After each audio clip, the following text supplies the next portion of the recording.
Some stories don't announce themselves with sirens or chaos. They arrive quietly, in a parking lot, under fluorescent lights, between a uniform and a woman who refuses to flinch. On the surface, this looked like another routine stop. Another moment that could be dismissed, denied, or buried under paperwork. But beneath it was a truth no one was prepared for. Because that woman had a past shaped by survival. That officer carried a history rooted in fear and entitlement. And watching from above was a billionaire who knew this incident was not random, but engineered. This is not just the story of what happened in Silver Ridge, Colorado. This is the story of why it happened, and what was never meant to be revealed. It started with a badge, a spotlight, and a mistake that would dismantle an entire career. On a quiet evening in Silver Ridge, Colorado, a place known for luxury condos and whispered exclusivity, a single traffic stop in a private parking structure spiraled into something far larger than anyone present could comprehend. Because the woman standing calmly beside a midnight blue sedan was not who she appeared to be. She wasn't lost. She wasn't afraid. And she certainly wasn't powerless. She was Naomi Carter, an African-American woman trained to survive pressure, read threats in silence, and dismantle systems from the inside. And the man confronting her had no idea that in that moment he was standing inches away from the most feared investigator in his field. This is not just a story about racism. This is a story about restraint, about quiet authority, and about what happens when prejudice collides with preparation. Naomi Carter learned early that safety was conditional.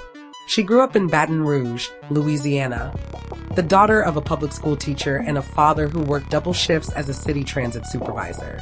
Her parents didn't teach her fear, but they taught her awareness. Her mother taught history not from textbooks, but from lived experience.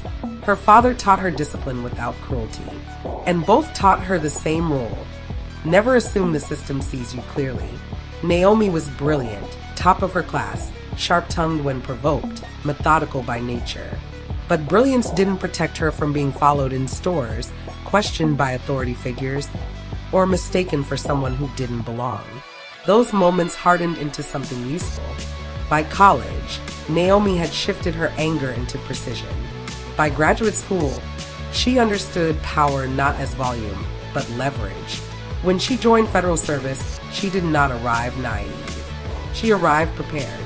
Over the years, she became known for something unusual. She never escalated emotionally. She let people expose themselves. That reputation followed her quietly, through task forces, sealed investigations, and closed-door briefings. By the time she arrived in Silver Ridge, Naomi Carter was not just respected, she was watched. Evan Hollister didn't grow up dreaming of law enforcement. He grew up dreaming of control. Raised in a shrinking industrial town in eastern Colorado, Evan was the middle child of a father who lost his job when the factory closed, and a mother who learned to be silent to survive. Powerlessness defined his childhood. By the time Evan found the academy, the uniform felt like armor. Rules felt like clarity. Authority felt like relief. But resentment never left him. He carried it quietly, especially toward people he believed had cut corners to places he felt excluded from. Silver Ridge was his assignment of choice, affluent, quiet, predictable, and he had learned something important about places like Silver Ridge. People there expected obedience without explanation, especially from those who stood out. Evan wasn't reckless. He was calculating. And weeks before Naomi Carter arrived, Evan received information he was never supposed to have. Jonathan Hale's rise wasn't flashy. He built his fortune in systems most people never saw: data security, infrastructure compliance, risk forecasting. Hale didn't chase attention. He studied patterns. His childhood had taught him the cost of unpredictability. Raised by a single mother who cleaned offices at night, Hale learned early that information, real information, was power.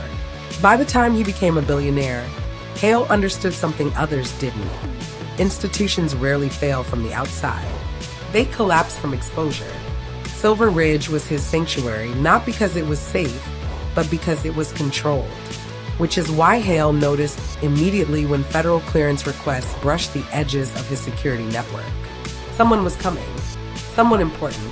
The truth Evan Hollister never shared publicly was this. A week before Naomi arrived, an unofficial briefing circulated through a private law enforcement channel. Not an order, not a memo, a whisper. It mentioned a federal investigator, a classified audit, and outside interests under review. The briefing was vague by design, but Evan interpreted it as a threat, and threats triggered something dangerous in him. He convinced himself this federal presence was another example of outsiders interfering with local order. What Evan didn't realize was that the leak was intentional. Jonathan Hale had allowed it, not because he wanted Naomi to stop, but because he wanted to know who would react. And Evan Hollister reacted exactly as predicted. When Naomi parked that night, she already suspected surveillance. Her arrival window had been compromised. That's why she came alone. That's why she parked openly. The flashing lights confirmed it. Evan's approach was rehearsed. Officer Evan Hollister stepped out slowly, hand hovering near his belt, eyes scanning Naomi as if she were already guilty of something unnamed. "Ma'am," he said sharply, "step out of the vehicle." Naomi complied. Years of federal training had taught her one immutable truth. Escalation begins where ego meets ignorance. She kept her hands visible. Her posture is neutral. Her voice was steady. "Is there a problem, officer?" Hollister's eyes flicked over her, lingering too long. The pause was familiar. "You don't live here," he said flatly. Naomi blinked once. "I'm visiting." "Uh-huh. And whose car is that?" "Mine." He smirked. That smirk carried history. Assumption. The unspoken idea that someone like her didn't belong in a place like this. What Hollister didn't know was that Naomi Carter had interrogated war criminals, unraveled billion-dollar financial conspiracies, and stared down people who thought power made them untouchable. And still, she stayed calm. His questions weren't about safety. They were about intimidation. And when he crossed physical boundaries, not violently, but deliberately, Naomi made a decision. She would let the truth surface on its own. Because sometimes the most powerful move is not resistance, but documentation. When Naomi revealed her credentials, Evan's world narrowed. This wasn't defiance. This was a consequence. Above them, Jonathan Hale watched the shift happen in real time. The body language, the retreat, the recalculation. Hale descended not as a savior, but as a witness. And in that moment, the hidden truth became clear. This encounter wasn't random. It was a test, not of Naomi, but of the system. If you're following this story so far, pause with us. Stories like this don't exist in isolation. They reflect patterns many people experience, but few see documented. If you believe these conversations matter, comment below with your thoughts and subscribe to Melanin Chronicles, where stories of racism, accountability, and African American resilience are told without distortion. Now, let's continue. The investigation that followed wasn't loud. That was the most unsettling part.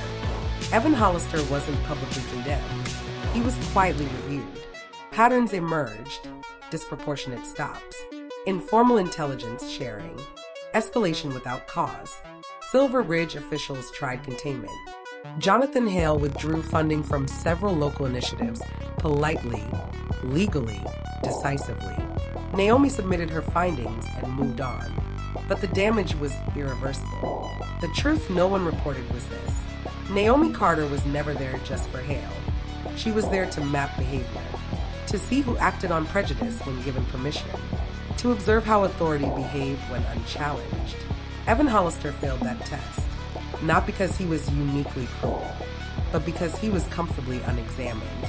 Silver Ridge still looks the same. Concrete, glass, quiet streets, but the illusion of safety cracked. Because one woman refused to perform fear.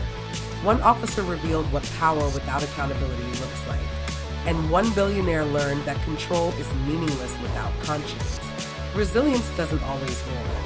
Sometimes, it stands still and lets the truth speak. If this story moved you, challenged you, or made you reflect, leave a comment below. And subscribe to Melanin Chronicles for more documentary-style stories exposing racism, resilience, and the quiet strength that reshapes history.